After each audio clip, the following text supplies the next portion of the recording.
Ready? It is true that the plaintiff had averred in the plaint that the dependent was closely related to her and she had entrusted the management of the scheduled land to him, and on his request she had leased the shoot land to him in the year 1971, and he had paid the rent by way of share. Full stop. But the plaintiff further specifically alleged that the defendant had denied her title and claimed title in herself, and he had also denied the relationship of landlord and tenant, and therefore the defendant was a trespasser and she was entitled to sue for possession to evict the trespasser.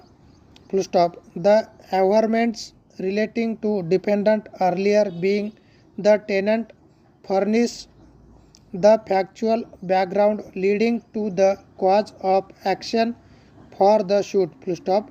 The averments in the plaint should be read as a whole. Full stop.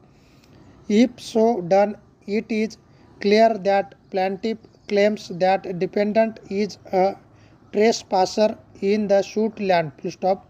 Significantly, the defendant in his written statement did not allege that he was to cultivating tenant of the suit land. Full stop. Para.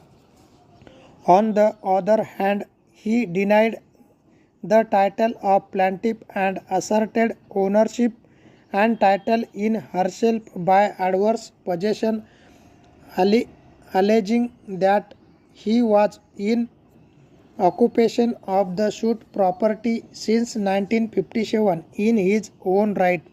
Full stop. He categorically stated that plaintiff was never his landlord. Full stop. Neither plaintiff nor defendant claimed or admitted that there was a relationship of landlord and agricultural tenant. Full stop. To repeat, plaintiff's case was that the defendant was a trespasser. Full stop. Consequently, tenancy was not an issue in the suit. Full stop. Section 13 requires an application to be made to the special officer under the Act only when a landlord wants to terminate the tenancy and evict his cultivating tenant and not otherwise. Full stop. When plaintiff's case is that the defendant is trespasser and the case of tenant dependent is that he was the owner and he was never a tenant of the suit land, either under plaintiff or anyone else. The suit was not for eviction of an agricultural tenant, and therefore section 13 of the act was not attracted. Full stop. Para.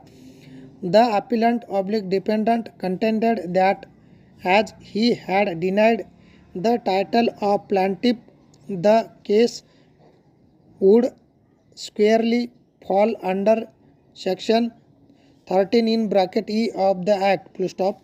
He submitted that section 13 in bracket E contemplated termination of tenancy and filing of an eviction petition against the cultivating tenant if the cultivating tenant willfully denies the landlord's title to the land, and therefore the remedy of the landlord was to terminate the tenancy and seek eviction of the cultivating tenant by making an application under section 13 in bracket E of the Act, and a civil suit was not maintainable. Full stop. Termination of tenancy and eviction petition under section 13 in bracket E are contemplated only where the defendant is the cultivating tenant and the defendant willfully denies the landlord's title to the land. In this case, the defendant denied that he was the cultivating tenant of the suit land, and plaintiff's claimed the defendant was a trespasser, full stop. Hence, the first requirement for application of section 13 in bracket E was not satisfied, full stop.